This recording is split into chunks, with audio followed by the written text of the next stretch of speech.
How does ECT fit next to passages that talk about varying degrees of punishment?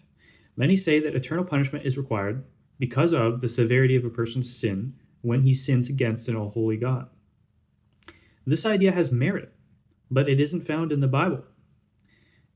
If this were the case, wouldn't it be found in the Bible? And the passages that do speak about judgment seem to contradict it. The Bible teaches, as I've said, that those who know more are more guilty, and they will receive more stripes, which refers to punishment on the day of judgment. It also teaches that judgment will be more tolerable for the people of Sodom than for Tyre and Sidon, which are two cities that rejected Jesus. It may be that he was talking about a temporal punishment, but most Christians see it as at least a dual prophecy.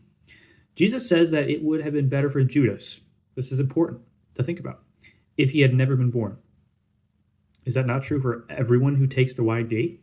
Why single out Judas? He says of those who cause little ones to stumble, which means to sin, that it would be better for them on the day of judgment if they had a millstone tied from them and were cast into the sea. Now that's horrible.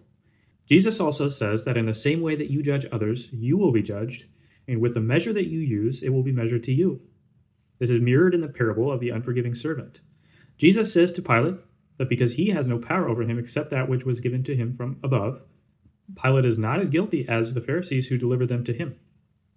This is all from Jesus. Jesus was the smartest man who ever lived, by a mile. Why would he make a statement that carries no meaning?